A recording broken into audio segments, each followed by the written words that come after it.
When I was a young boy, my father, he took me to the Las Vegas-based Consumer Electronics Show, and he left me here for days. Welcome to Better Offline. I'm your host, Ed Zitron.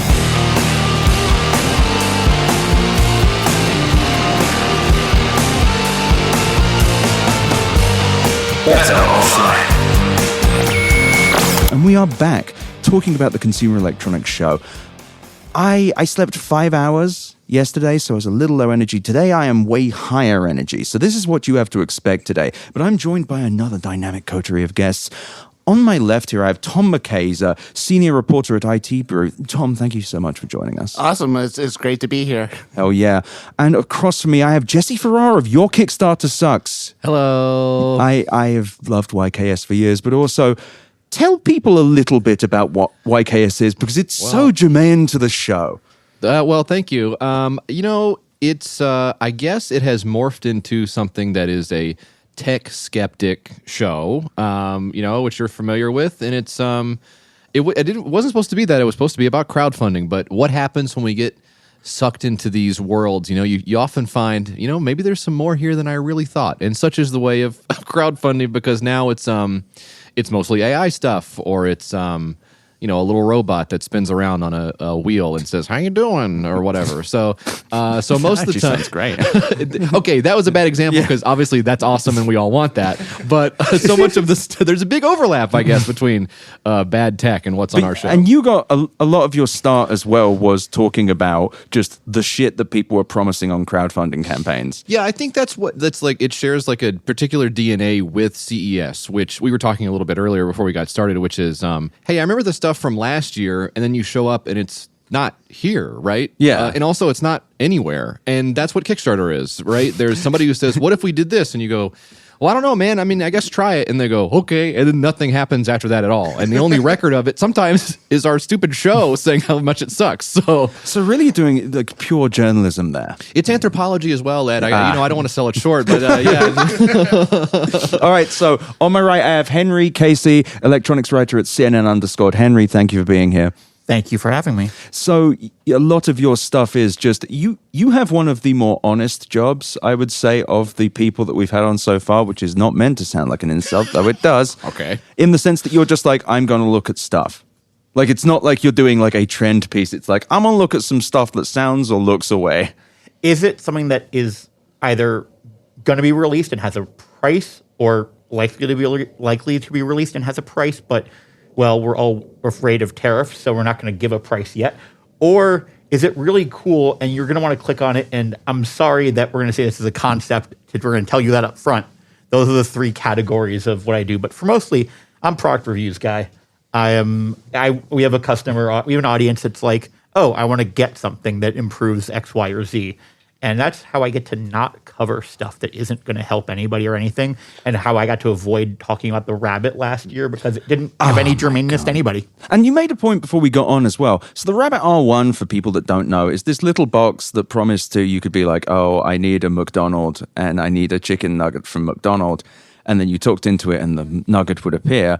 Except, by the way, in the launch of the Rabbit, when he tried to do this, it broke. Of all the shit to do like a live demo of your very broken thing, and it turned out that behind the scenes all it was triggering like these scripts.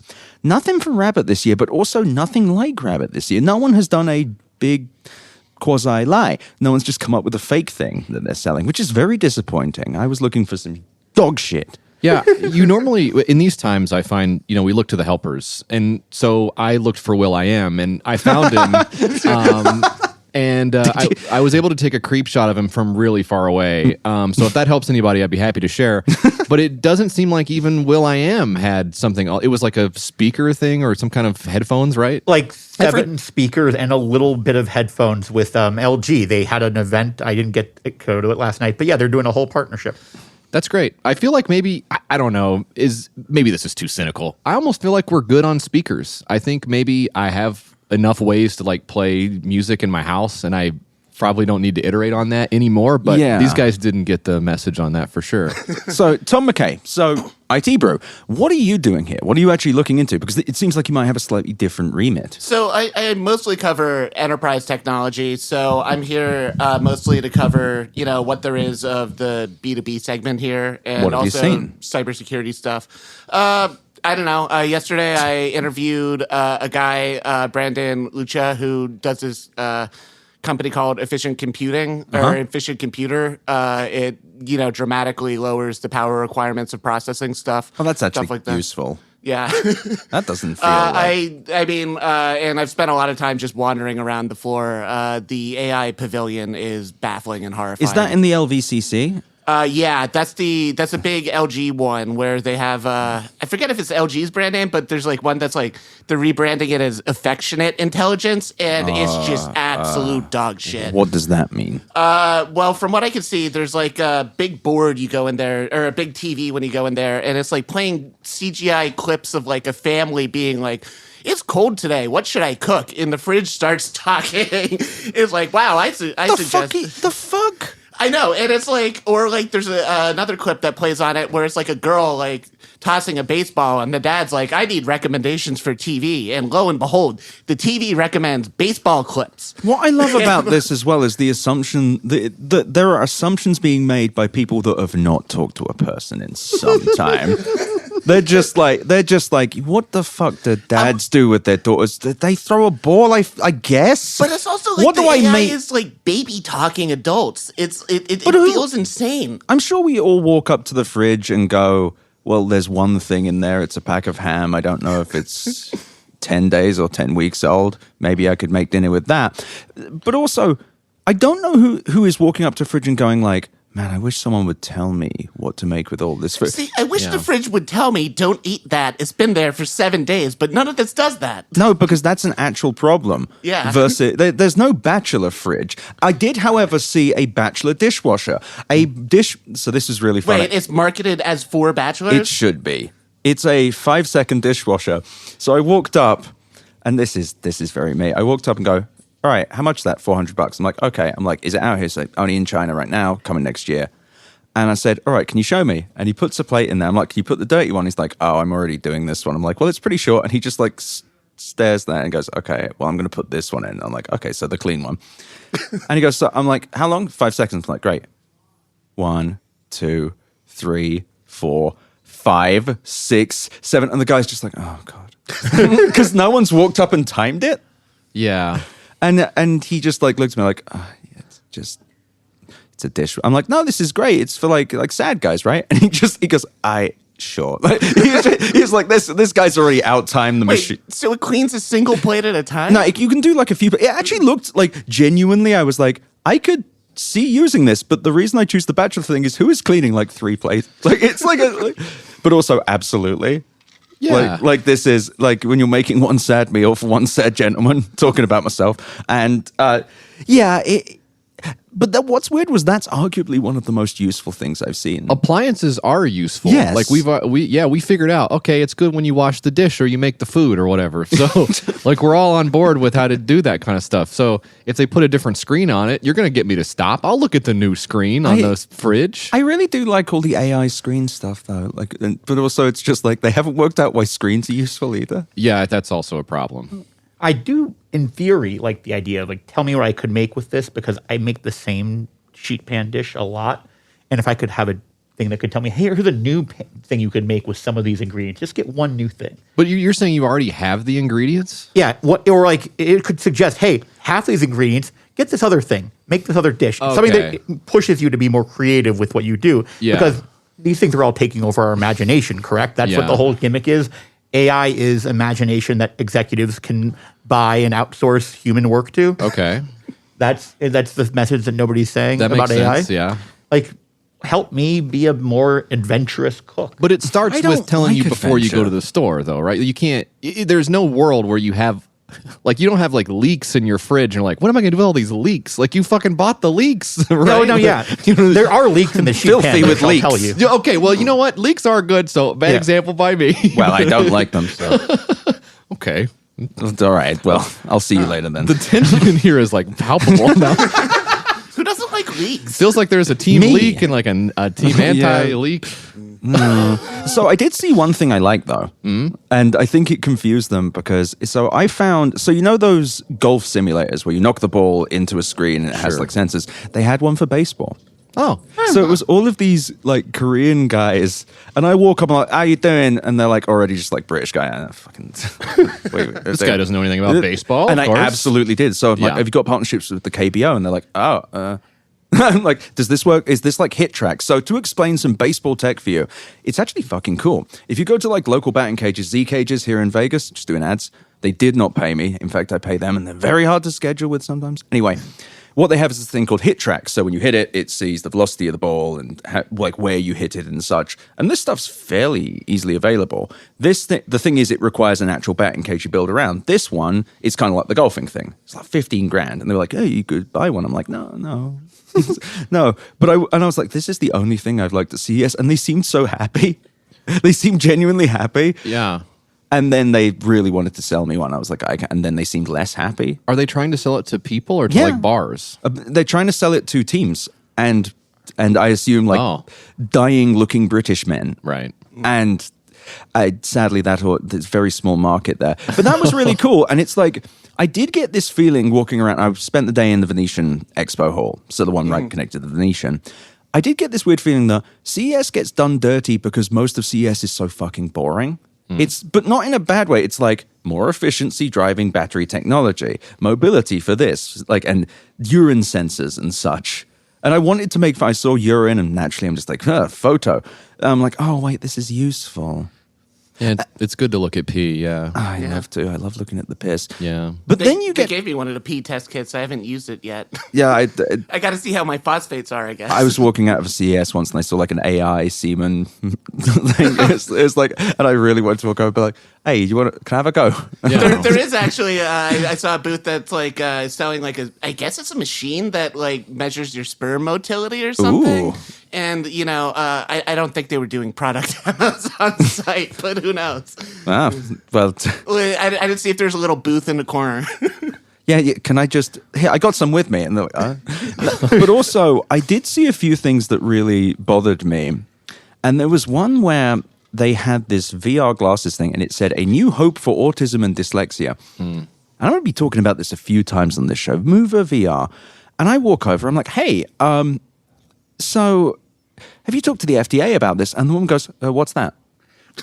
Which is a good start. And I'm like, okay, well, they're the ones you'd have to work with to make this legal in America. "Oh, we're not a medical device." I'm like, oh, okay.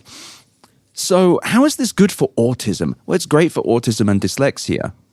I just paused and I go, so I have someone in my family with autism, so I started getting a little bit pissed off. And I was like, okay, do you think those are the same things? And she said, no, they're different. How? Pause again, I go, what clinical trials have you done? Well, we've done clinical trials. I'm like, where? France. I'm like, oh, what are you talking about? And just to be clear, the classic thing that autistic people love is putting new things on and new experiences. And this thing was, by the way, you put the glasses on and you had to move a character through letters to like do something. Okay. And let me just be clear. This person who I talked to clearly had not been asked a single question in their life because they were very confused that I kept saying, how does this help autistic people? And they're like, they play the game. And I just want to say, if you are on this floor and you have anything to do with autism and I find you, I'm putting you on this fucking show and I'm putting your ass on fucking blast because it's disgusting. I have noticed, not through Kickstarter, well, some through Kickstarter, but the impulse to take it easy on devices or products or whatever that are ostensibly for people who need help in various areas is like, that's tempting, right? Yeah. To say like, oh, cool, somebody's trying to figure something out. But a lot of times they're so much worse than just the normal jack-off tech that it feels bad to evaluate them at all. Wasn't this the thing that Lena Khan and you were talking about, Ed, about how like, oh, we're in a new area of technology. We want less criticism. We want more protection, less scrutiny. And this one is just a bit, and you're right, Jesse, there is a lot of stuff here where it's just like, oh yeah, we're helping people, so give us a break, okay? Now, I talked with Ben Wolf, who's a friend of the show, And he sent a quote through about this company. He said, "Where I think they're utterly full of shit is the other testimonial on the website, Mve VR. The principles of the experience offered by Move is to address the visual constraints found according to the TVPS4 manual in diagnosed learning disorders such as dyslexia, ADHD, and DCD. This is frankly crap. Dyslexia is enormously variable, and immersive environments are nonsensical, quote, treatment." He's doing little air quotes around that. "ADHD has no reason to be mechanicalistically vulnerable to this kind of intervention." The point is that none of these people talk to any fucking scientists, and the tech media needs to go and harass them, because you should not be able to come onto this floor and feel safe. Okay, I don't mean physically. From criticism. There we go. That covers that. Because it just really bothers me. And a lot of what's in the expo hall in the Venetian is this stuff. There's so much health stuff. We were talking about it yesterday. It's disgusting. Well, you guys love health. Yeah, No, I want to die. Like, just we will kill you, Inc.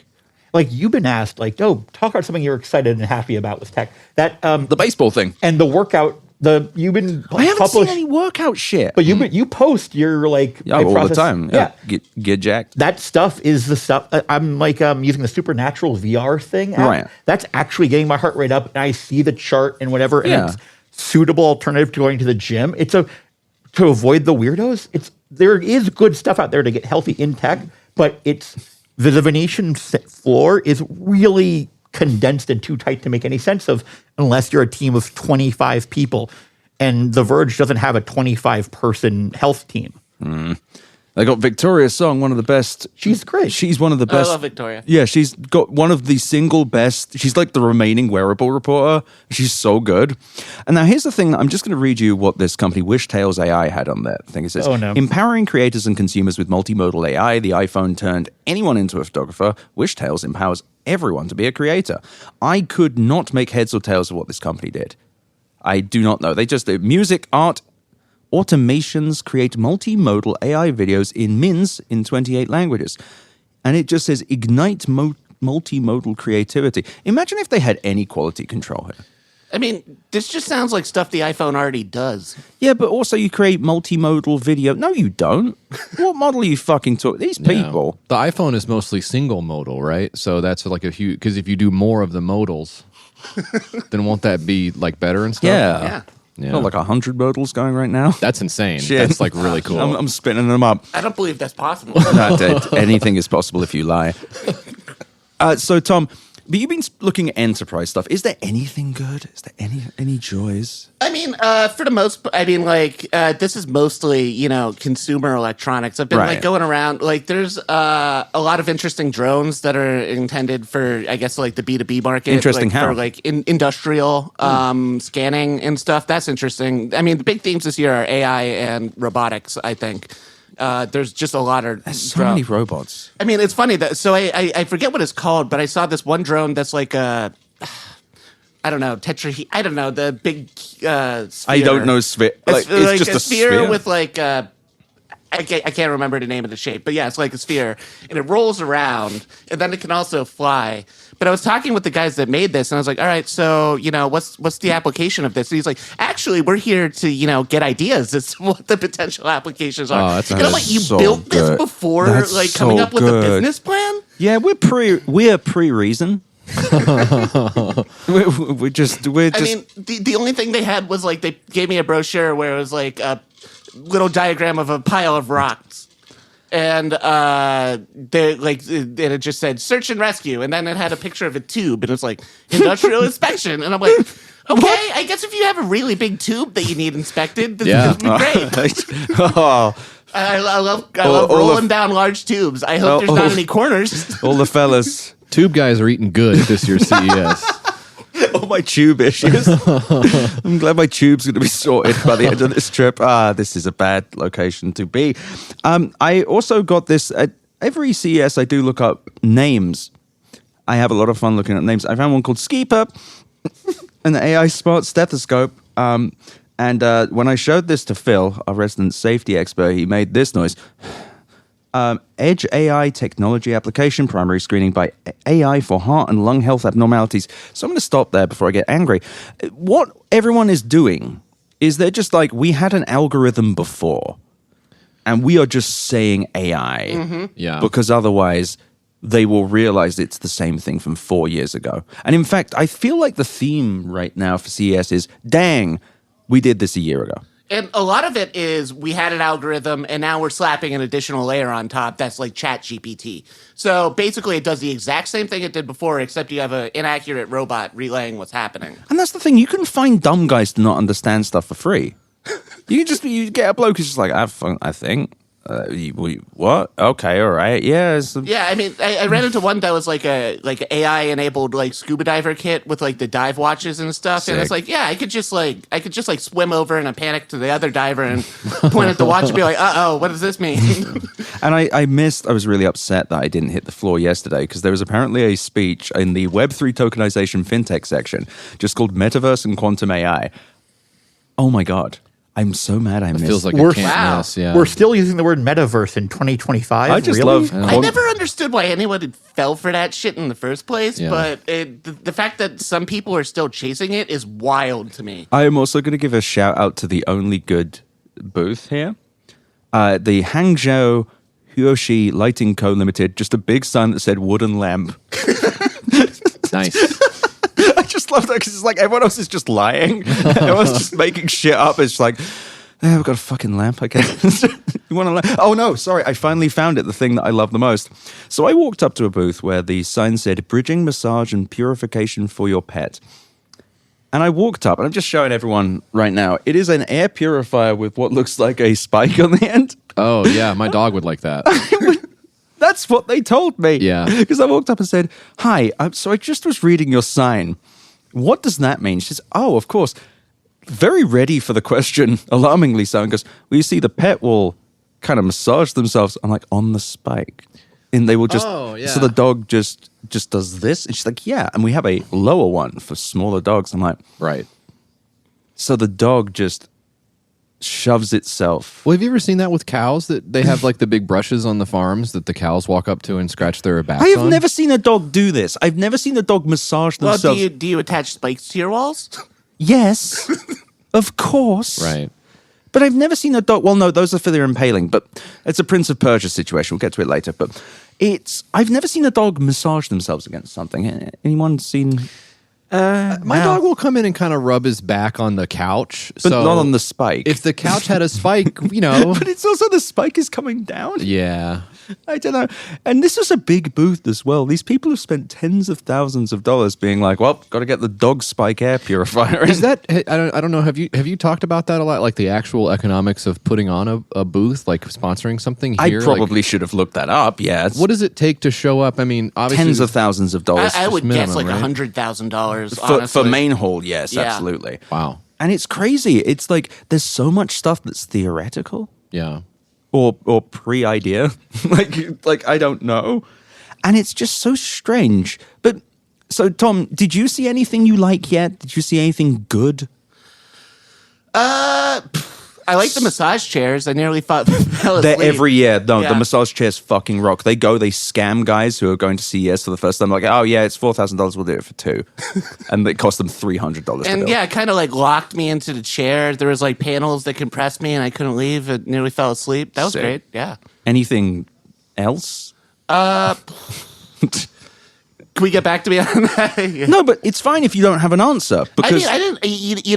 I saw some robots that were cool. There's this one company, I think Beatbot, that was working on a robotic turtle for like environmental research. Sorry. That sounds really good. Sorry. I thought you meant a member of And it Entourage. actually looks like a turtle. I don't know why it needs to look like a turtle, but it apparently swims and everything, and you can launch it into the sea, and it somehow does environmental research. When we kill don't ask me how. when we kill all the turtles due to global warming, we're just going to replace them with yeah, robots. just in some post-apocalyptic future, those will be like level 1 enemies. Just swarms of like little robot turtles. Yeah, right now I have to kill the rats in the Vegas aqueducts to level yeah, up. the Vegas sewers. Yeah, I go down there, I kill a few rats, then there's a giant one, and I have to run out to the cops, and they shoot me. Jesse, anything good? I was wondering. I was thinking maybe Tom would bring these guys up. I accidentally got sucked into the Seoul Semiconductor booth. What? No, I didn't see that yet. Okay, so these guys basically make the most baller semiconductors you've ever seen in your life. Sick.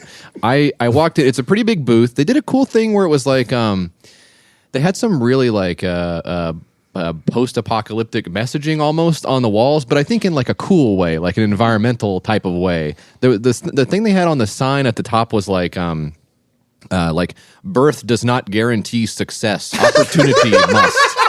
Like, something like really, you saw this. Wow. It's like it's almost a unit, like it's a people empowerment. Yeah, yeah. And like people are memeing the expletive out of it. Okay. I want to meet the guy you can swear here. Like you can say fucking shit and balls and all the other ones.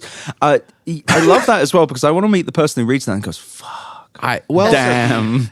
Other than Jesse. I thought it was great. So I walk immediately in and it's like a super serious guy and he's like, hey, how's it going? And I was like, hey, what's up? You know, what are you guys doing? And like immediately looking around and realizing there's nothing here that I know what it is. So, but he was saying like, hey, we make all the LED backlights for like all of the TVs. I'm like, hey, I love TV. Actually useful. Great. You know, or they do like, a lot of cars, new cars now, especially have the LED headlights, tail lights, and all that kind of stuff. So clearly they do that stuff too. That's great. I can't really make a joke about LED headlights. So I kind of got stuck in a conversation with him for about 10 or 15 minutes. But if you're just waiting to make a joke, I just truly trying to get out of there with anything with at a all. bit. Just trying to do something. I almost said like, oh, so you're the guy I should be mad at when the lights are really bright on the road at night. But it looked like he wasn't even willing to that wasn't going to go over at all. He would just be like, no. And then he scanned my badge. And he's going to send you an email. I had to run away really fast from the badge guy. The good thing is that with me, especially today, like I'm fully energetic. So I'm just walking around with a black mask and my eyes just fucking bulging out of my head. And I walk really fast because I've done this show so many times that I know exactly the route. So you just see this high-speed British man in a Jensen Huang style leather jacket just fucking making a beeline for you, taking 3 photos going, what's this? And it's, I actually apologize to anyone I've That sounds like a $2 horror game on Steam. But it becomes a hentai one later. Henry, is there anything you've liked? As much as I can be the negative person in any conversation, actually I have 3 things I'm going to say. Wow. Thank God, that's 3 more than most. TCL they have these next paper devices. They've had matte screens and stuff. Now they're doing something really actually great with it. I expect Apple will have their own version of in 2 to 3 years. This thing is the Next Paper 11 Plus tablet, which basically has a mode where it switches into basically an e-ink-like screen mode, which will, A, incredibly good battery life, probably. Hell yeah. B, let your regular Android tablet become an e-reader looking thing. Cool. And it has a matte screen device. Sick. And you know how Apple's got the iMac and the iPad now with matte screens? Toss that technology onto an iPhone screen, put this mode on it, and they're going to have battery life better than they've ever had. And then I'm not a huge fan of suitcase turntables. There's good reason. I think Crosley's sort of ruined the idea of a suitcase turntable, but Victrola has one that has hilariously, I think it has lighting in the front that you can sync up to the music, and it's $75. It's called the Journey Glow, I believe, and it's like, if Victrola is a trustable brand, I feel like in sound, so it's like a suitcase turntable that doesn't ruin your records. And they played Daft Punk on it. It sounded pretty good. And then I told you about this earlier. Lenovo's got a ThinkBook Plus Gen 16 laptop, mouthful of a name, but the laptop screen raises, it basically rolls up in size. So you can have a more vertical, but in the same size as your normal laptop. I didn't get to actually demo it because I had to run, but like that's the laptop changing in a great way, which we don't say that often in this tech reviewer industry that I get to play in. Oh, hell yeah. Feels kind of strange having someone who remembered stuff they liked, though. I mean, actually, I'd be remiss not to bring this up, that some of the stuff I liked here isn't even like electronics. It's like, half the stuff here isn't even electronics. It's like the consumer product show. But there was this one company, they were the most popular booth at this event last night that was selling like little metal strips that you or advertising little metal strips that you put on your nose to like sleep better at night, and they work fantastically better than I've got sleep apnea. I assume 80% of people that go to CES have sleep apnea. So I mean, it was wild. There's like 20 people lined up, and this guy was like doing his like Carney thing of like gluing these to people's noses. Well, this has been such a wonderful episode. We'll start with you, Tom. Tom, where can people find you? People can find me on x.com at the Tom Zone, or they can find me at Blue Sky at Don't Judge Me, catturd2.bsky.social. He is Cat Turd. Jesse, where can people find you? Your Kickstarter Sucks is the podcast, and Go Off Kings is the Twitch stream. Jesse, I think it's jessefarrar.com on Blue Sky, and yeah, all the links are from there. And Henry? I write primarily for CNN Underscored, which you can open instantly just by typing in underscored.com. I also have a newsletter and all sorts of stuff, which is accessible from henrytcasey.net. That's henrytcasey.net. And also that's my Blue Sky name too.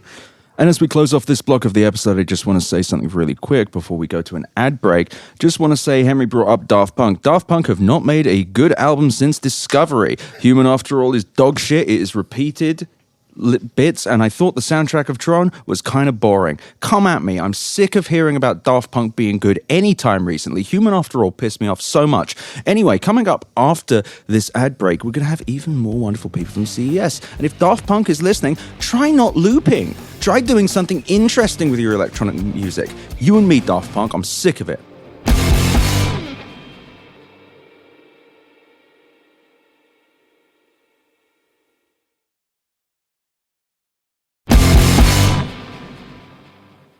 I just counted us back in for an episode, and I went 3, 2, 1, and I just want to be clear to the listeners that I did 2, 3, 4. I did 4 fingers up. My brain is coming out of my goddamn ears. I am dying, but I'm joined by amazing people nevertheless. Ed Ongweso Jr. is to my right, of course. Hello, how's everyone doing? Mm-hmm. Jesse Farrar, of course, from Your Kickstarter Sucks. Hello. And we have the other one, Mike Hale from What's up? YKS, who is fresh from a tech company called Coles. Tom McKay, of course, from ITBrew. And we're back talking about CES, but Ed Ongweso Jr., you've been on the main hall, the main floor. How was that? I mean, would you be surprised if I told you everything is powered by AI now? You know, every single thing. Please elaborate. You know, AI refrigerators. Okay, but to what end? Well, you know, you need something that recognizes what time of day you decide to have certain types of coffee. And how much of that to keep and Morning, right? Yeah. Morning? Yeah, right. Morning. Okay. You know, All but the you time for might me. be a freaky chica and want to have it at lunch, you know, or Whoa. so I who didn't know knows? there was a legal tech. Right.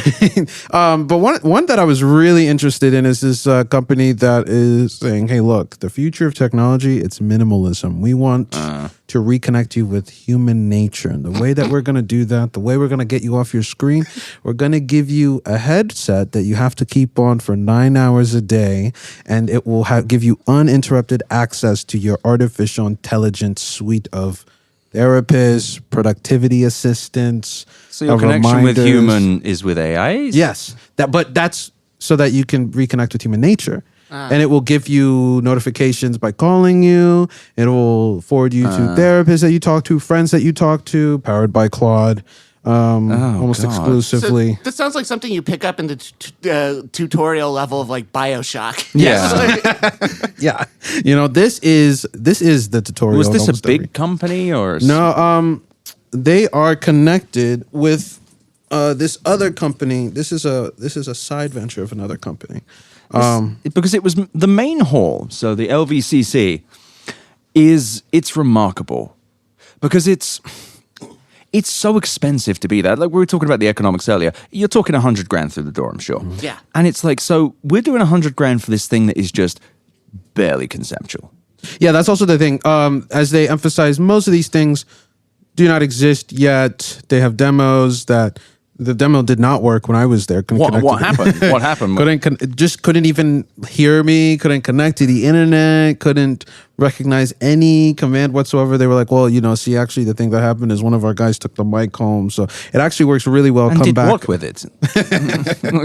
I have no idea. They did not Just specify. chewing on it. He gets nervous. He's playing with it. But yeah, so this idea here is uninterrupted access to an AI so that you can reconnect to your human nature, which is to talk to a bunch of assistants. Did they explain why this reconnects Yeah, to the human? why would Because you look at your screen. Okay. So you talk to your microphone though. Yeah. And that's different. Yeah, it's So- very different. so you're not no looking- dopamine loop. Okay, so you're looking at you're not looking at a screen, Right. but you are talking to the microphone. Yeah. Are you just staring into the abyss during No, you're just walking around daily life. just like doing something else you like? But then he was, then they also, admit that, also they'll ask you to get on your phone a lot, Way ahead of you. I'm already on my phone. Yeah. I don't. It's like that movie Her, except she's constantly reminding you to buy paper towels. No, it's like, hey, remember to go on this website and buy gifts. Hey, go take a picture of this so I can analyze it and put it in a search engine. Hey, go on this Discord channel. Hey, talk to another, always constant notifications to get back on your phone. But it's about getting off your phone. Right. And that's the thing. Katie Notopoulos over at Business Insider said this last year. Very good thing. It's like, I love my phone. It's where all my stuff is. Yeah. I'm on my phone because I don't know. I don't have to look at the real world. And who wants to do that? The ultimate use case for the voice activated technology Right. has always been being in the car. Because we're in America, everyone drives a car. It's the most dangerous thing to do, except for to try to put your drink on a side table. Okay, Jesse, on blast on my fucking podcast. It's outside of your Jesus purview. Christ! It's- I just party fouled, But look, just and it went couch over it. and it went down like perfectly as well. So it's like a really it's a real sploot. Classic not on cartoon you. spill. Well. it's really not your fault because the side table has a slight rate. It's like a There's a slight raised area in the middle of the side table. I mean, this Yeah, is I'm a like disaster I like waiting. have a knife out and I'm just pointing at it. really when you think about it, it's the table's fault. Yeah, the table did this. Yeah, that's right. We're all mad at the table, obviously. Yeah, that's right. Okay. That's why you should have picked up a Siemens smart table from. What's a smart table do? I wish that was real. I wish Oh. Hey, there was a it smart might- table a few years ago. Table. It was just the vessel. Yeah, it's on table, of course. Thank you, the beautiful bartender Phil brought us here to clean up my mess. May I have another, please? I'm drinking something called the Lahar, which is Phil's Black Blood of the Earth with some vodka. And Irish cream. Thank you, Phil. Anyway, what were we talking about? Ed, so... Oh yeah, and the name of the Anything- thing is it's Italian for human nature. I'm forgetting this. Human key natura. Natura umara. Jesus umana. Christ. Do you see... Ed, what else? What else was it? I feel like finding out... coming home and finding my kid has fucked up a bunch of shit. Like what else did you see there? I mean, that was the one that pulled me in because they had a giant banner that said AI people underneath, above it. Oh, good. And I was like, oh, okay. So, I walked up and it's like, well, where are the AI people? And then it's like, they have five phones on the table and then another 5 elsewhere, some iPads. And they're like, they're in here. And you just put this on and they talk to you. But they don't. Yeah. Well, this is something I noticed that all the AI this year seems to be marketed as like AI for people. They're because it's finally reaching a point where they're trying to create. It feels like they're trying to create the market for Yes. AI stuff by forcing it on people. Yes. and in doing so, they kind of have to reassure them that this is not This is as dog augmenting. shit as you think it is. But it is, though. Yeah, it is, really and bad. it's like some of it's really bad. Yeah. It's so funny as well because I'm really like the pig that they would sell slop to. Like, I love my gizmos and doodads and apps and such. If there was anyone to sell shit to, it's me.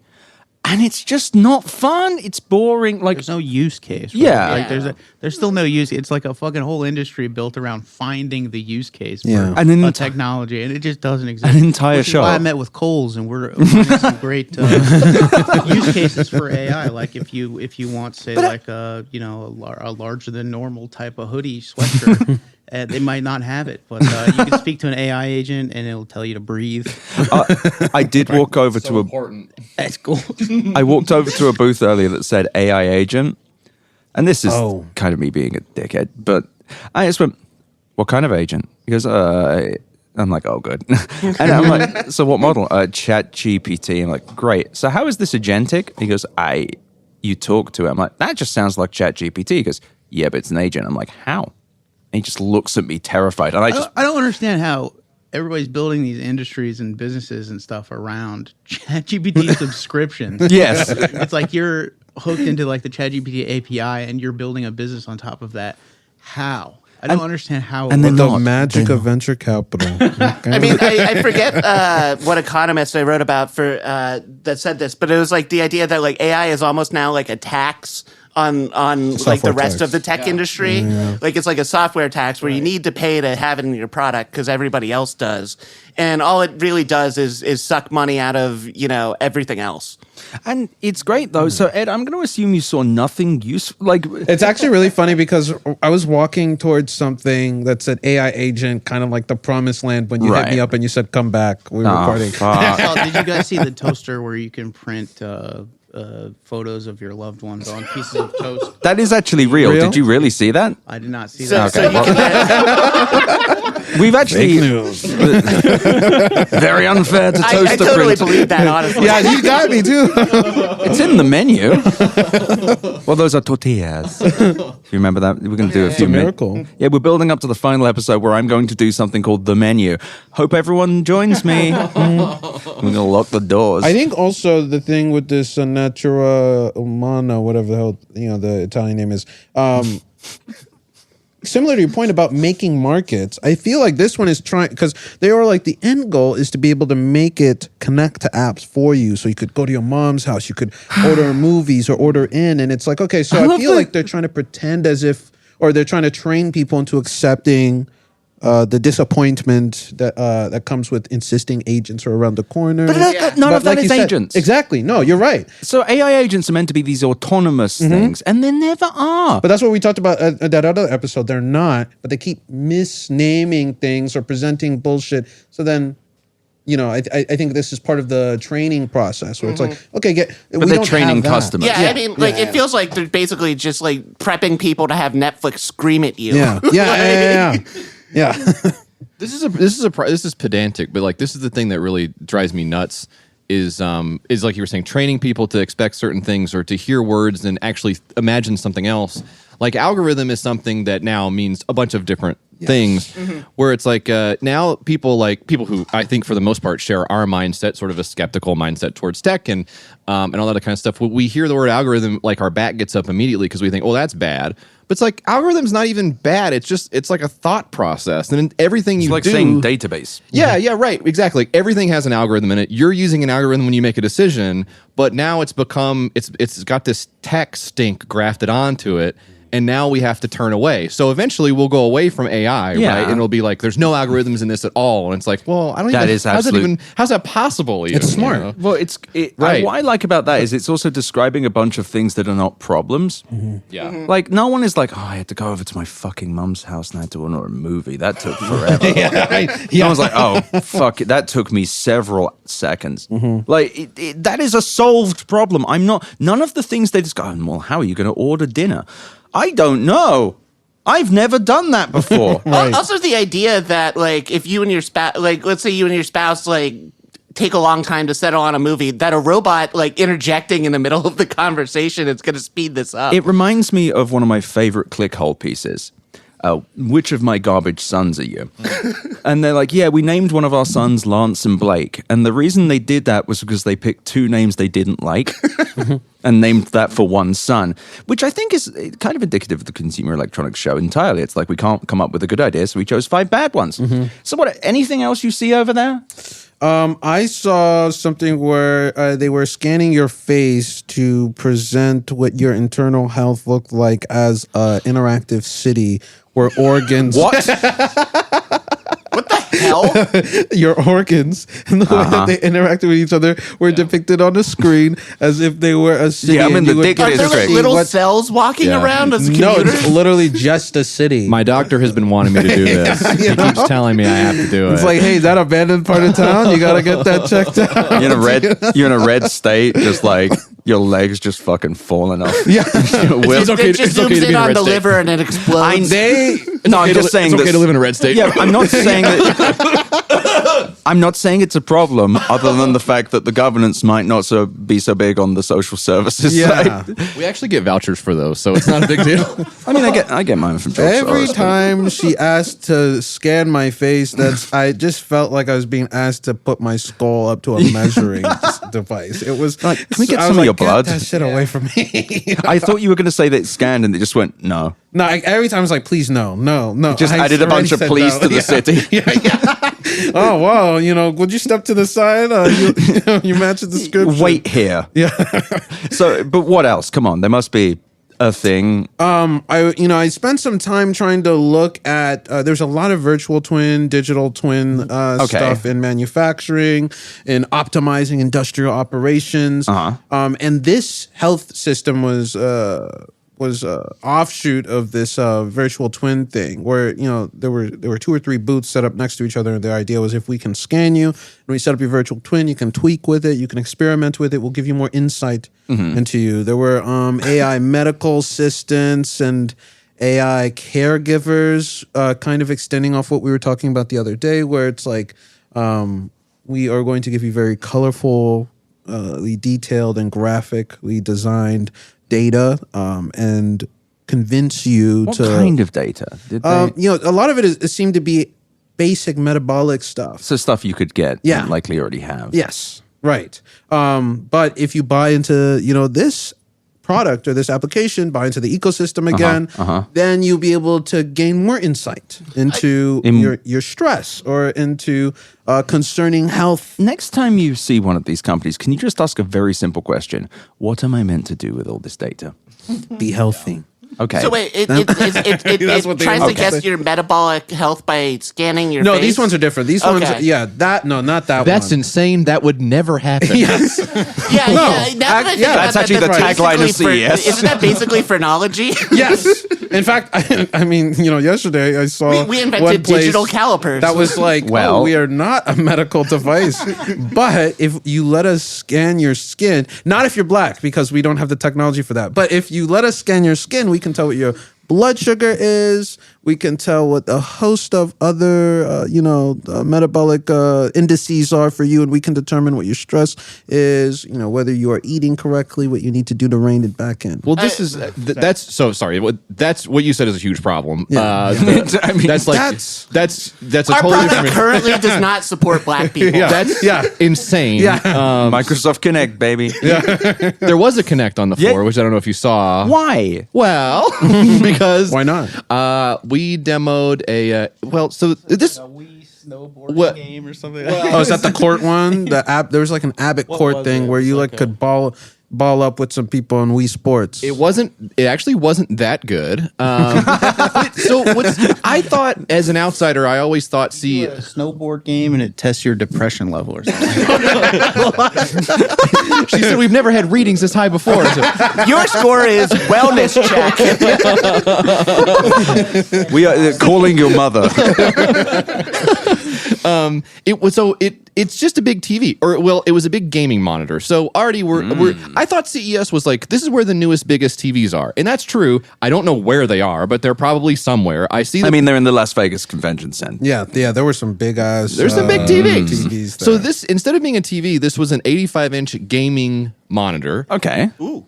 Yeah, like. Crazy positive reaction to what I assumed was basically an impossible thing to use, because even like a 40-inch TV in front of your face on the desk is like crazy. Yeah. This is not a desktop.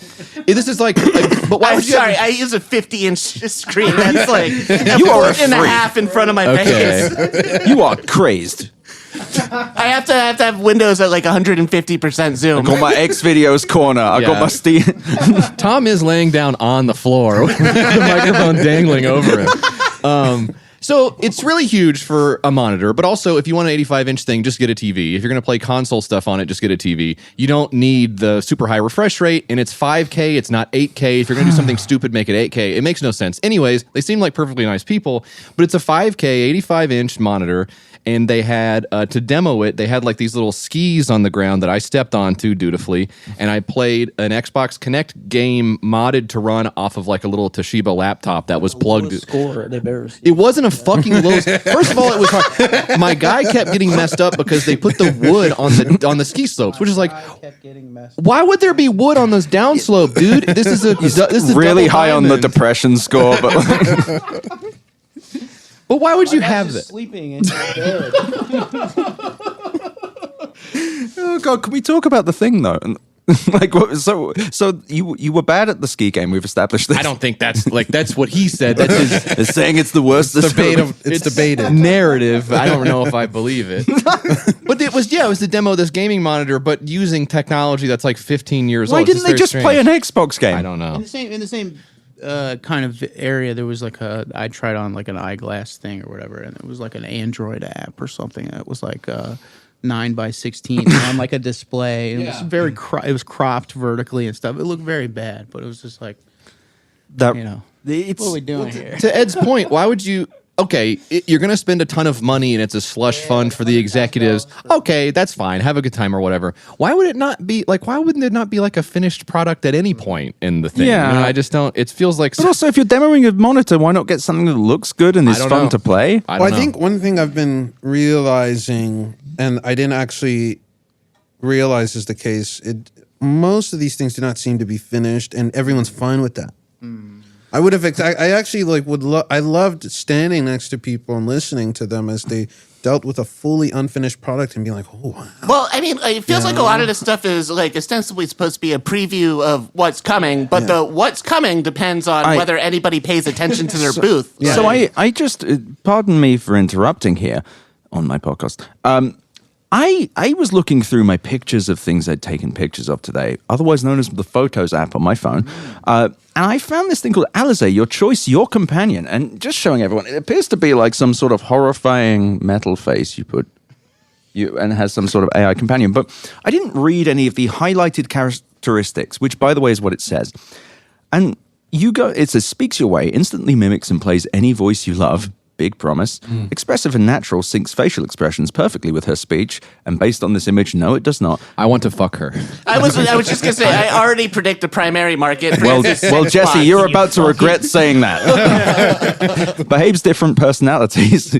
Yes, it behaves different personalities. There is a surprising lack of attention to detail on the stuff that's written, right? Well, there is some detail you wouldn't love. From a playful lolly to a confident boss lady.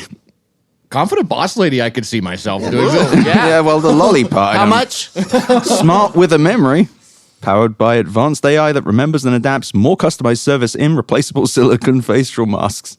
You just got like a... so it's a physical mask too. Yeah, but... Wait, is this just like a head that sits on your desk? Yeah, We're I'm bringing showing... back Sophia. We're bringing back the Saudi. And this is We're bringing back body horror. So, for people who are at CES, I think I mentioned this before, the best shit you can find is on the fringes. You need to go to the back. You need to go to the back and find the guy who's like wooden lamp. Like, the only honest guy at CES is the guy with... And there was one that just said, Phoenix is hot. That's true. It is true. And I also love the names like Power Cube, Semi Inc., Potential, Convergent, Smart. Oh, I need that. I need that shit. Yeah. And there's a whole Kyrgyzstan thing. Empower your innovations with electroactive polymers. Actually, that sounds real.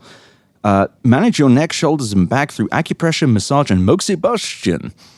I fucking... Every time I walk around this show, I just see shit. And I'm like, what are you... Did you see the portable air conditioner you wear around your neck? It just like it's Otherwise just like known this as a thing fan? It blasts air at your ears. Yeah, That's a fan. We have those. but can you wear a fan around your neck? Huh? Yes. Hey, a fan is not going to give you tendonitis, so I don't know. I have that already. I have that. I've had that since I was a child. Every moment is pain for me. So that's why we're here, though. Yeah. So within this AI stuff, did you find the same thing as me where it's just no one really knows what they're talking about? And when you ask them questions, they go chat GPT. And if you ask them another question, they start having a panic attack? Yeah.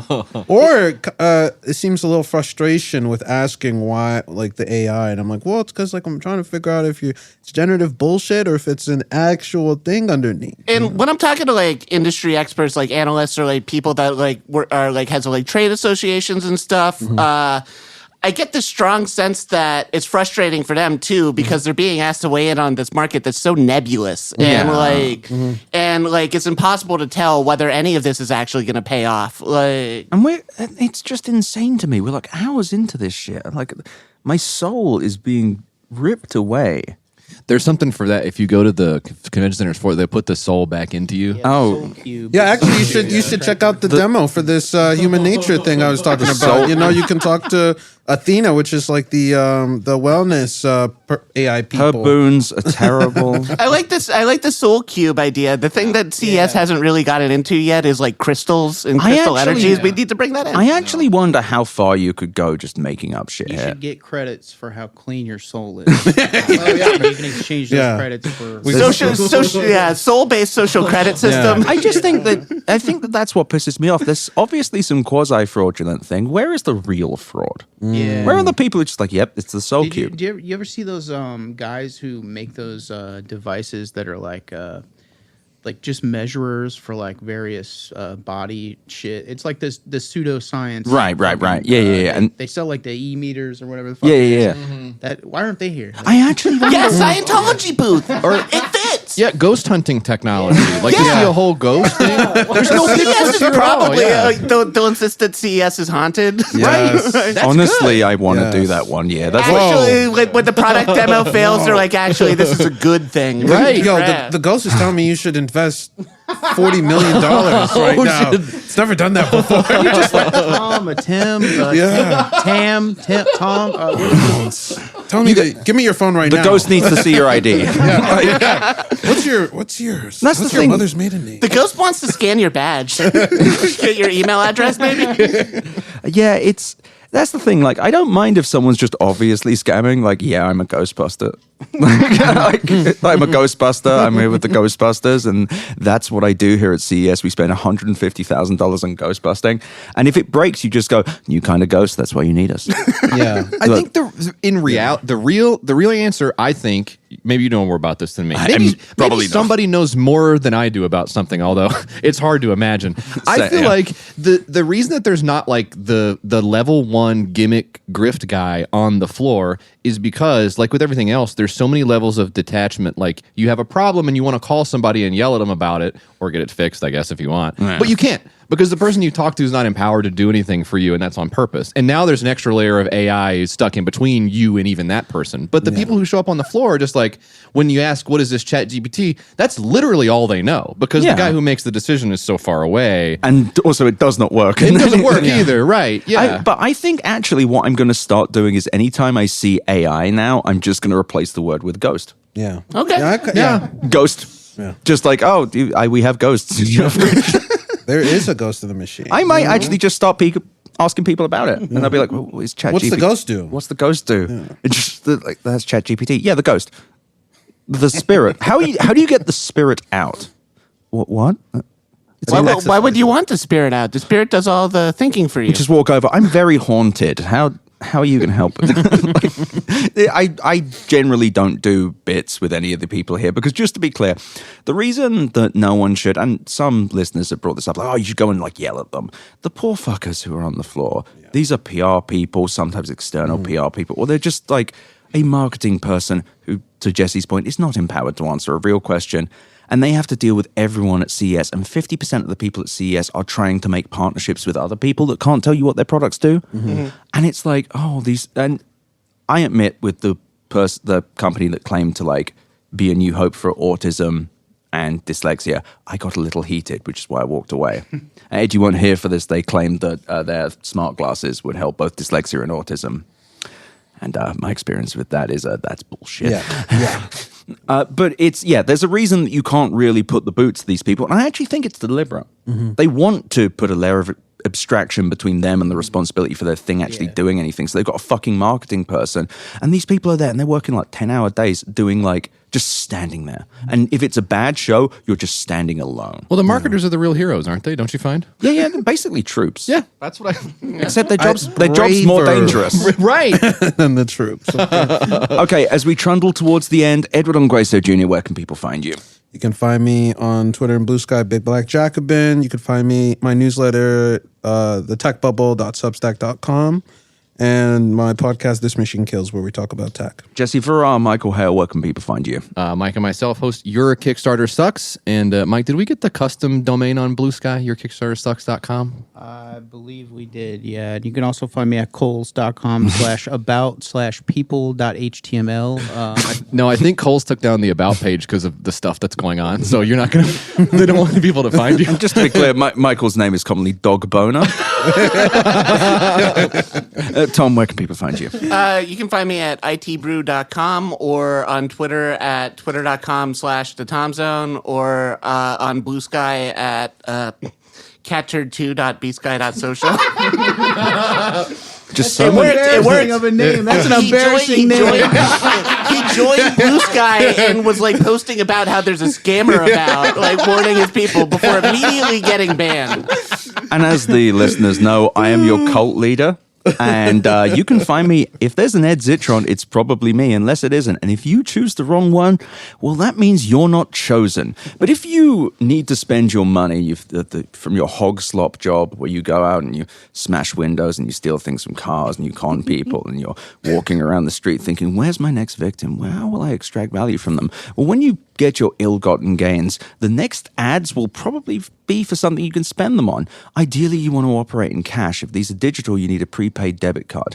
Email me at, tom.mckay at... Ed at East... No.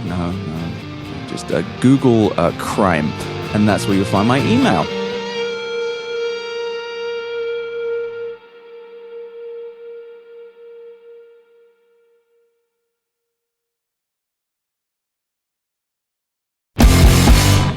And we're back, and I assume you have bought or downloaded whatever it was they just said. And if you didn't, that's a real personal insult to me, and you know how I feel about that. So we've had a slight rotation. To my right is Tom McKay of ITBrew, of course. Hey, how's it going? And actually over across from me is Max Cherney of Reuters. Hello, Internet. And thank you.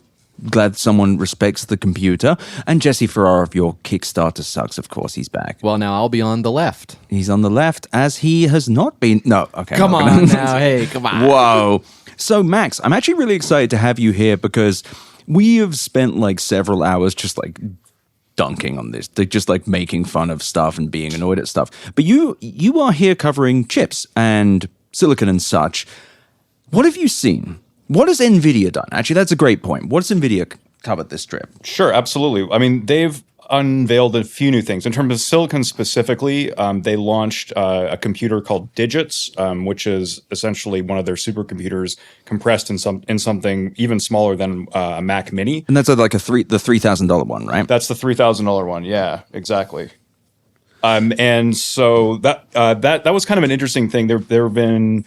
we've reported that they're going to make PC chips themselves. So this is potentially on the road to producing some kind of laptop or desktop PC chip themselves. So when you say, what is this machine for, this $3,000 NVIDIA computer? Because I've seen a ton of coverage, but no one will actually tell me what it's for. Well, it looks like mostly it's for researchers and people that want to do experiments with AI or code with AI or essentially just do things that require giant computers sort of on a small scale. So is it generative AI focused or?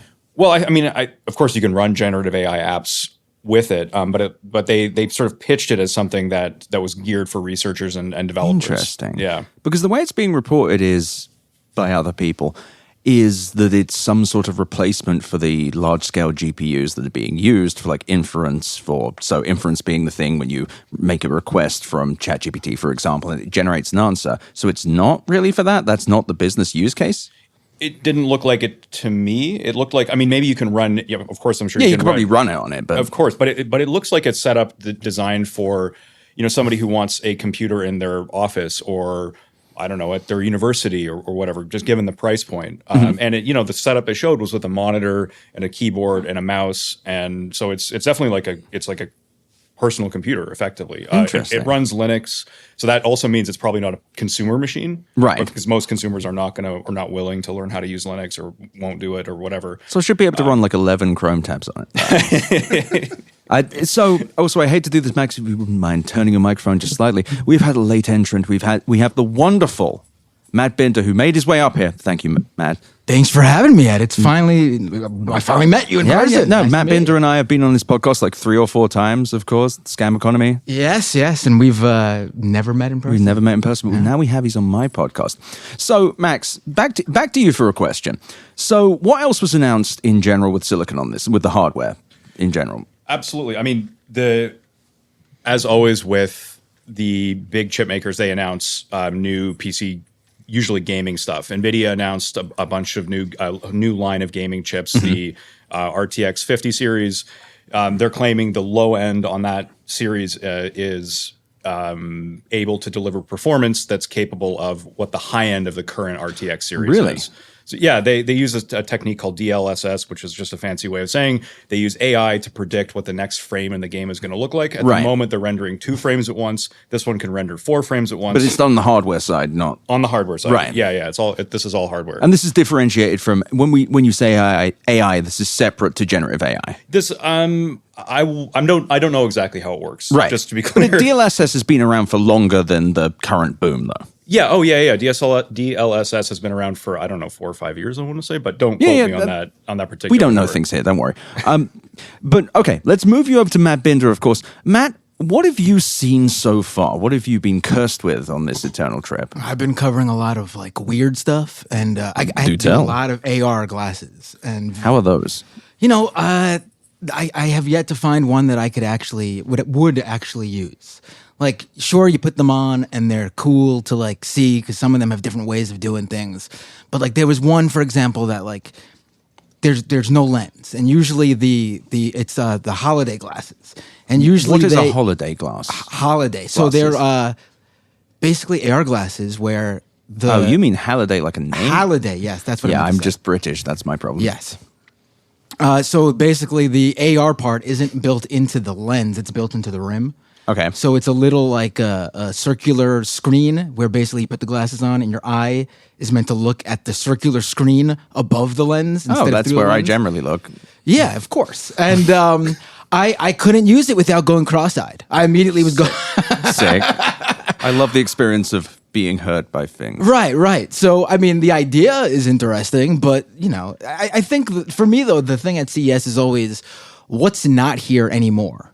How do you mean? Like what? Like you can see where the tech industry thinks it's going based on what has just disappeared from the previous years. Like what buzzwords are companies staying away from that they used to proudly say they were back, last year or the year before. Like what? Like I came here 2 years ago for the first time, and every company had to say they were doing something in the metaverse. Hell yeah! Every company was a metaverse company, and this year, I don't think you could even find the word. Well, I did. I found a metaverse and quantum AI panel that I missed. Oh, a panel, though. Was there actually any metaverse product? I don't know because I missed it, which makes the trip a failure. So, did you see anything you enjoyed, or was it mostly pain? I mean, there's stuff that I've seen that worked, but again, I don't think I'd ever use it. I love that quality level with this show. Right.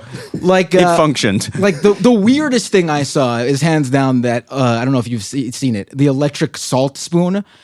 No. Okay, it's by this Japanese company named Kirin. Okay. And it's actually available in Japan. So that's already ticking off a rarity at a CES. Something that's actually in stores and available. Right. So basically, their goal is to have people eat less salt. And they want to make your low sodium foods taste saltier without actually adding salt. So how do they make it taste better? They send an electric current through the spoon to your tongue.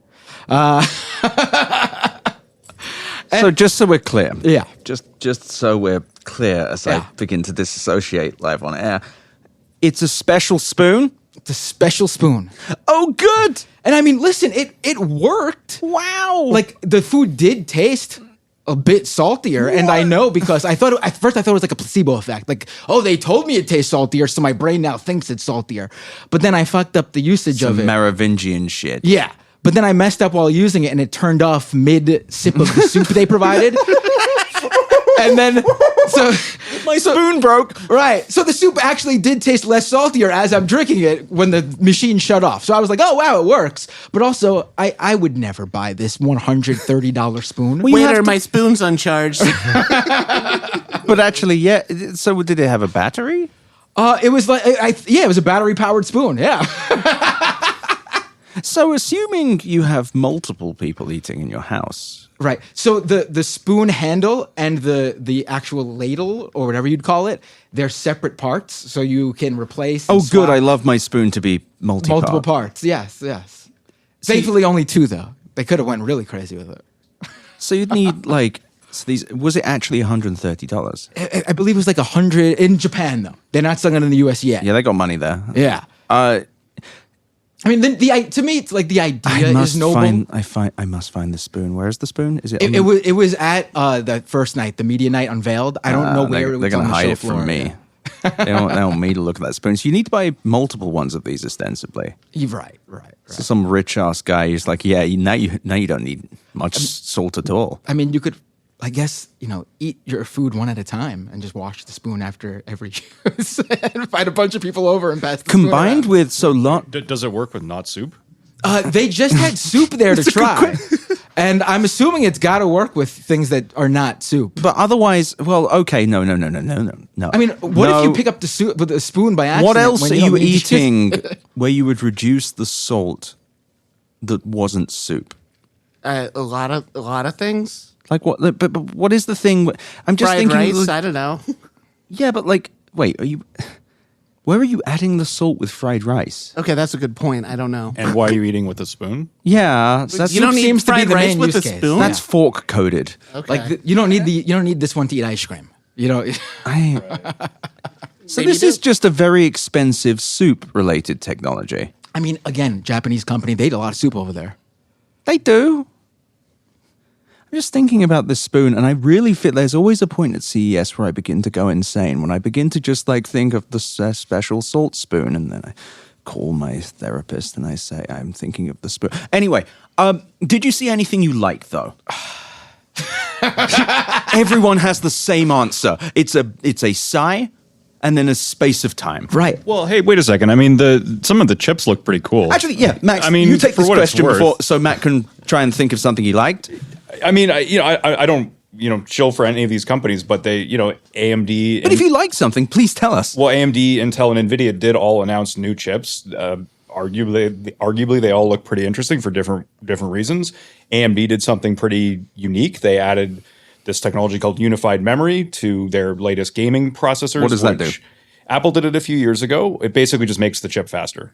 Okay. It means the memory and the CPU can talk to each other much more quickly, which allows more speedy graphics and more speedy computing power. But it is actually an interesting thing. I haven't tried it. I don't know. And I don't have any benchmarks, so I have no earthly idea how it performs in the real world. But theoretically, the technology is pretty good. So as I'm speaking for the listeners that don't know stuff and myself, how does that manifest into something good? Is it just that the hardware and the software, the hardware parts talk to each other? Max, I think I can take this one. Basically, what he's trying to say is it goes like, so the chip goes into More tabs. Yeah, well, it's more browser tabs. And to be clear, this is for computers. 90.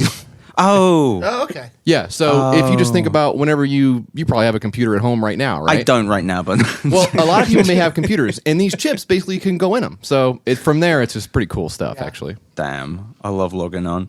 Okay, Matt, anything enjoyable? I mean, the TVs are cool. Like, Okay, yeah. I mean, how could you? And the gaming monitors, the really big curved monitors. Like, I would never buy these things because they cost like thousands of dollars. $1,500. Yeah, Well, but- yeah, you're in journalism. Right. I mean, one thing I like is that coming to CES, it is now clear that at least as a technology product, crypto is dead. There is no cryptocurrency. No blockchain bullshit. Nothing. Absent completely. Now I mentioned metaverse, and metaverse is just like silly, but like it is actually a breath of fresh air to finally see that the tech industry, at least that represented by CES, has seemed to moved on completely from crypto blockchain. I remember 2 years ago, every company, it doesn't matter if they were like a special electronic dental floss company or whatever, they all wanted to give you a free NFT if you come to their booth. There is not a single NF. I don't think the words NF or T are even here at CES. If you find them, please email me, easy@betteroffline.com. I wanna find them and ask them some questions. I want to know what they're doing here. Right. You know, I think people realize like this is, if anything, it's like it's a financial day trading scam. It's not a tech product. But it's pretty cool, though. It is really cool. Jesse, would you like to shill for crypto? As a right crypto now? guy, as the crypto expert for the show, I think it's just kind of cool because they're like little pictures or something. So it's like, I don't know. I just think that's like, I hear what you're saying. It's like, okay, the tech companies have moved on from the little pictures, but it's like, we're always going to have little pictures. You know what I'm saying? daguerreotypes. You know what I'm saying? Like icons, it's been forever we've had these little pictures. So I just think like, okay, maybe it's waned right now, but there's going to be a time where we come back to CES and we see the little pictures again. And I think that's going to be really cool. I think it is funny as well that like Max is probably the only person who has been at CES who has found the real stuff, because like it's just because you can't really fake silicon. No, you can't. I mean, you can fake it up until a certain point. You can brag about how good it's going to be or whatever what your startup's doing, and you can claim performance. But if at a certain point you have to send a chip to the fab and make it, and if it doesn't do what you say it will, well, then that's that. And the thing is that's really important. It's actually good education for the listeners as well. Is give him back the microphone. Just give Come on, Matt. Matthew Binder. No, go ahead. All right. But it's actually important, like, foundation people to know. With a lot of these companies talking about like ASICs, so specialist chips, and like, oh, OpenAI or whomever will simply build a chip, it is not that easy, right? It is not that easy. So what is the process of a chip getting done? And you know a lot more about this than I think you're letting on. I mean, you know what an ASIC is? And yes, the listeners, I just don't know what it stands for, candidly. Application-specific integrated circuit. Thank you. Woo! Hell yeah. Someone knows stuff. No, you're right, but you're really right. It's super complicated and expensive to make even a basic AI chip. And we're talking a couple of years from scratch, a couple of years minimum. Right. At least $500 million if you're lucky. Another $500 million to build the hardware around it, because that's something people forget often. When you make a chip, you make the actual piece of silicon. If you look at any NVIDIA product or many others, they've got a whole board around it with a bunch of other chips and other stuff. Right. And to make that is probably another $500 million. So these are not inexpensive ideas. And then when it comes to the actual integration and putting these into servers, you have to do a bunch more cooling and there is a failure rate as well. Absolutely. And you have to write the software on top of it. I mean, the whole, like, having the idea to make a chip is like, it's a multi-year. And if you only make one, you've just wasted your time and money. So you have to, as a company, you generally have to do multiples? Absolutely. Yeah. You want a roadmap. Because that's the whole. I mean, if anybody that's buying AI chips for any reason, they're not buying the current generation. They're buying Gen 2, Gen 3, and maybe Gen 4. So they're buying ahead. Absolutely, yeah. So absolutely. I'm really glad you're here for many reasons, but I like putting this stuff down because the reason that there is like the real and the fake parts of CES is, as I said, you can't really fake chips. You can be like, oh yeah, we're doing an AI stethoscope, or we're going to claim to cure autism with VR or whatever. But you can't really be like, we're going to do a chip, because the actual chips people will just be like, no, you're not. There is like very clear boundaries with what you can actually do, which is what's so interesting, because you have this chunk of CES was just the no bullshit zone, because you cannot be making, like, NVIDIA pumps themselves up and says all this stuff, but ultimately is what it does. It does have to deliver. It actually has to exist. At a certain point. I mean, people will buy them, put them in the field, try all the hardware, try the software, and the claims have to, at a certain point, live up to the whatever they're saying. So forgive me for a very direct question, but how realistic is it for someone like Sam Altman to build out an AI chip? Like, it's years ahead, right? It's years ahead. It's more of a talent question than a money question, I think, for him. There are only maybe 10 to 12 teams of people around the world that can build cutting edge world-class chips. Mm-hmm. And all of the people that lead those teams have jobs that they probably like or enjoy. And so you have to find the right people in order to do that. Find disgruntled people or whatever the reason why they're leaving. But you have to assemble the right group of people to be able to build a chip. And even if you get the right group of people with the amount of money that you need, there's still just risks with building a chip. I mean, what?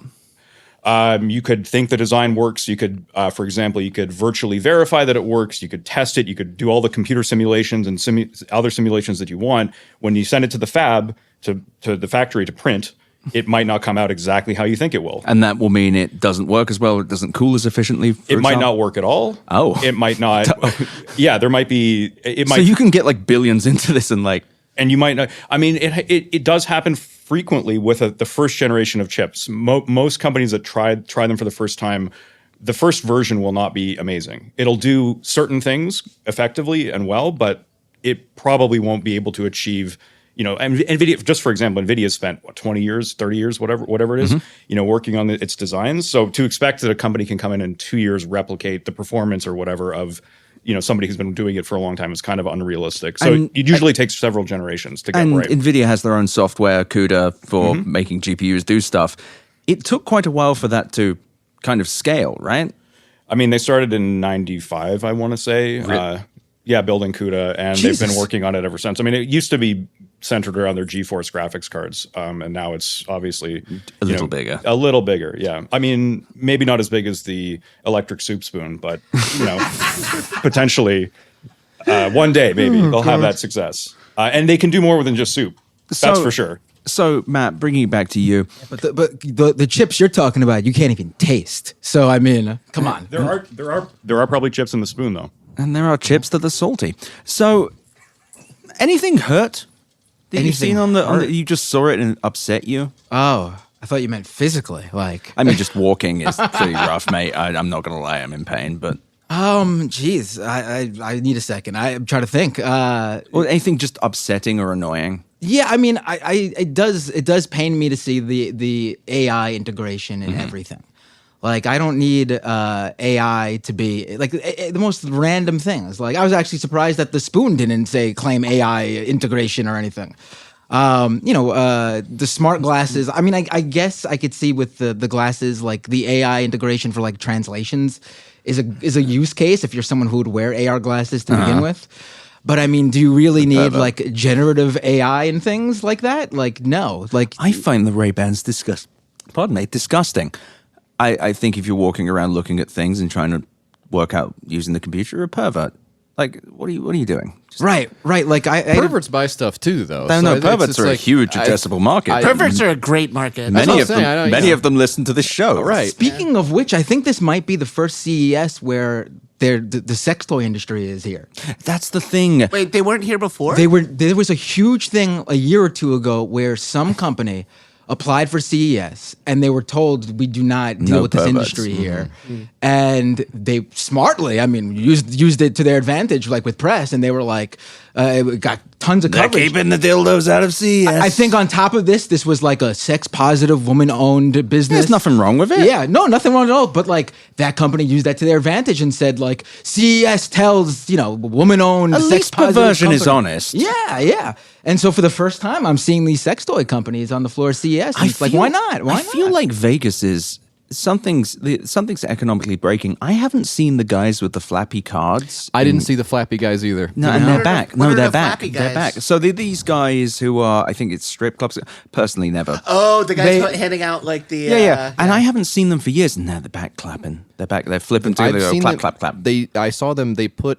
They like took a fan. It was actually kind of nice. They're very industrious. They took all the nasty little cards and they put them like on a street sign and made like a little fan. Yeah, I saw that. Kind of cute. They have been gone for years. Yeah. The fact they're back is probably not a great sign. But I must be clear: there's nothing wrong with being a pervert as long as you don't. I think there's something wrong with that industry. That industry. I was Do these guys not know about QR codes? Like, right. You're supposed to scan the porno. Right. No, but that's the thing. Nothing wrong with being horny as long as it's not anyone else's problem. In fact, let's go around right now. Let's just say who's horny in the room. So Ed, are you? Nope. Not horny. Tom? This is 10%. Great. I love this. Okay, this is really good for the show. Who's Max? Reuters declines to comment. Reuters is off on this one. Okay. Matt, when you walked in, I was like, no, this guy is horny. Can we quote that? Can I write this up and quote that? On the question of horniness, Reuters declined to comment. No, stop it. I'm sorry. Why did Dave? I just didn't say anything for a minute, so I wanted Yeah, to say something. Well, we didn't get Matt on the record here, so. Okay, Yeah. well, I can quote Mashable here. Mashable, very horny. Wow. Oh my God. That's so I'm nice. so sorry, everyone. I had Robert Evans listing all the crimes I commit, like every episode. I thought your listeners were the criminals. I know. Okay. Well, And I made a joke about stealing stuff once, and it's all that's in the Reddit. And even saying this, there's going to be another thread, and they're going to be like, "Oh, Ed did this crime." And You're looking at your Reddit? I run the Reddit, baby. Okay. I'm on top of that shit. Isn't that kind of a conflict of interest? No. Well, yes, but no. The Reddit was created by someone called like Comic-Con, and all it was for the first month was just like, "This show fucking sucks." That's a good Reddit. So That's a I good went Reddit in to there and have. just argued with everyone. Mm-hmm. And now it's great. They love me because they know I'll fucking respond. Yeah, culture of fear, baby. So, Max, how long are you here for? How long are you suffering with this? I'm leaving tonight. That's probably for the best, pretty mate. short trip. Yeah, just enough time to see the silicon and get out. Yeah, and with the horny levels there, we don't even know what kind of silicon. I'm so sorry, Max. I'm sorry. But, so...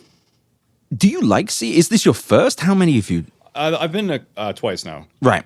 So How does it feel? What's mean, the vibe you're getting? Vegas is a city that I think you just have to accept. Yes. And when you do that, especially this part of Las Vegas, then I think it's a lot more enjoyable, Right. Personally, because like I don't visit Vegas very often, so it's kind of a novelty for me. I get to go see the crazy casinos and walk around the room, see all the different people who are here, and Various see all the degenerates. Me. Okay, most exactly most of you. There you So. go. I mean, and it is kind of cool to see like all this technology, sort of stuck into like 16 different convention centers or whatever the number is these days. Right. But this is visit number 2. I'm staying for 2 days, so I don't have the tenure to be able to talk about it like I'm a 20-year veteran, as some people certainly have. I know. I find it fascinating when people haven't got much experience, how they feel. But you also deal with the real things, which is fun because everyone else is just going and being like, yeah, I saw an AI dildo and I can't. They wouldn't let me use it. Well, I mean, the PC chips and so on are pretty exciting, but a lot of the stuff that we report on is the data center chips that power most of AI, right? And are they here as well? No, this is all consumer stuff. The biggest thing that tends to get talked about now, we're talking about things that aren't discussed or weren't discussed before. Matt, are these AI PCs? This is like one of these things that the industry has been trying to make happen for a little over a year now, and it's supposed to start lifting PC sales this year. And what are these chips meant to do? Just to be clear. I wish I could have a good answer for you. I have a demo with HP later today. I'll let you know. It's unclear to me either. I'm saying that because I think the answer is that this is one of those situations where if you don't build the hardware to do the thing, then nobody can make the software to do the thing. Right. Right. So if the capability doesn't exist, then nobody can code on top of it to make the cool application for whatever AI thing. Okay, might be. I'll buy that. Right. Like I mean, I have no idea if it'll succeed or not. I mean, I don't predict the future, but I think it is true with any generation of hardware. Like, for example, real-time ray tracing that NVIDIA made a few years ago when they launched it, and real-time ray tracing just makes light look better. Mm-hmm. Video game graphics look better. So for when they launched it, there was like one, I don't remember how many games, but it was like a small handful, very, very few. And, it was like cool, but not widely adopted. It took until I think the video game consoles, the Xbox Series X and the PS5 included the tech in their systems for it to become like very widely adopted by developers. So this is, I think, with AI PC chips, is like kind of similar. Except how long will this bubble last? Right. I mean, I would give it a few years. Like I would give it 2 or 3 years for the software ecosystem to like actually build out. But I mean, at the moment, arguably the most interesting thing that Microsoft talked about when they launched their Copilot Plus program was and what is that, just so we're clear? It's their AI PC platform. Okay. The PCs that are part of it have to have a certain spec in order to run the applications. Was this thing called Recall, which allowed you to look back. Oh, everyone loved that. Everybody loved that. They killed it. They're relaunching it now, but I mean, good. Yes.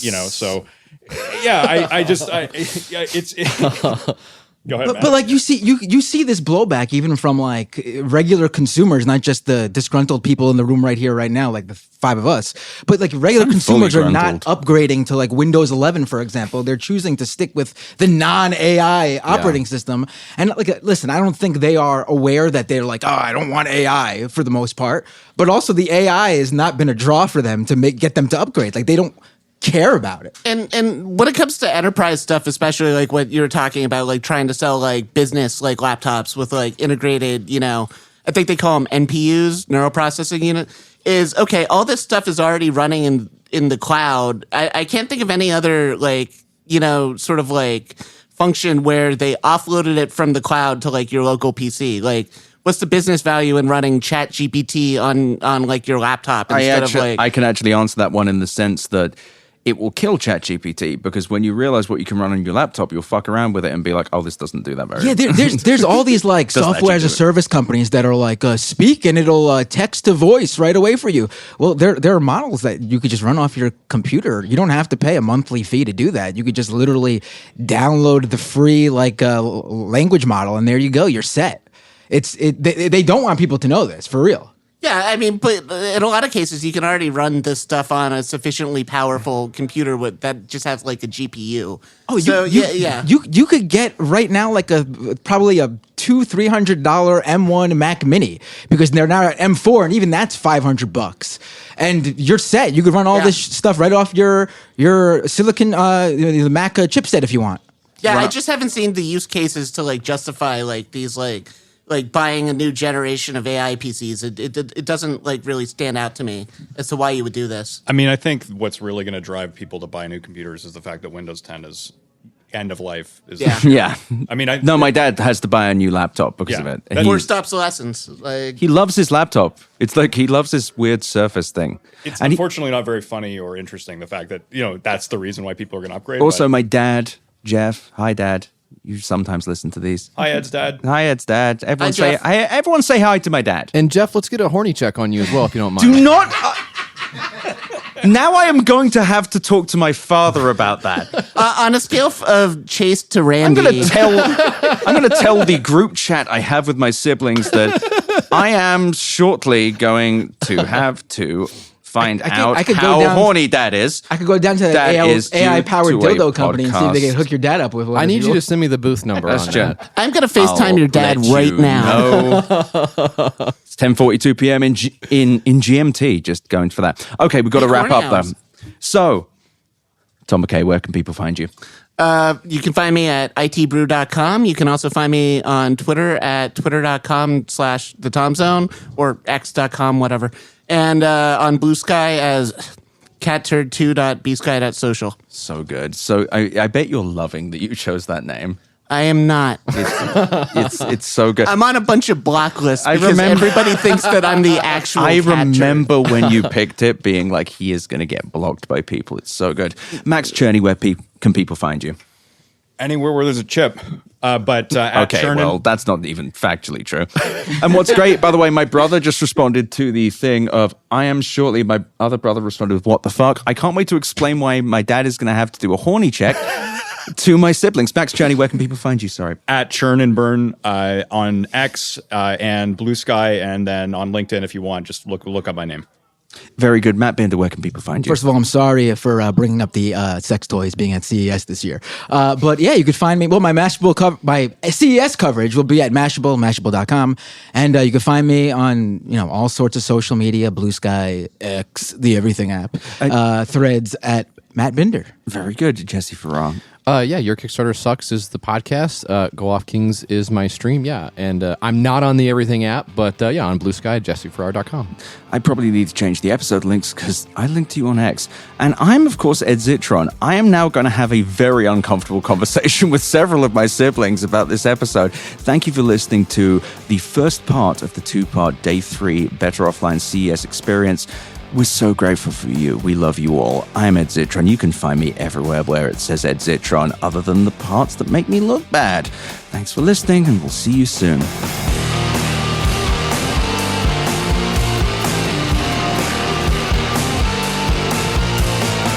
Thank you for listening to Better Offline.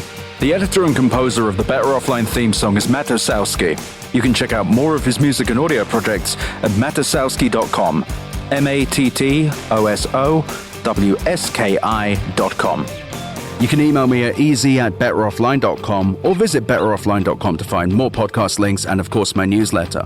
I also really recommend you go to chat.wheresyouרד.at to visit the Discord and go to r/betteroffline to check out our Reddit. Thank you so much for listening. Better Offline is a production of Cool Zone Media. For more from Cool Zone Media, visit our website, coolzonemedia.com, or check us out on the iHeart Radio app, Apple Podcasts, or wherever you get your podcasts.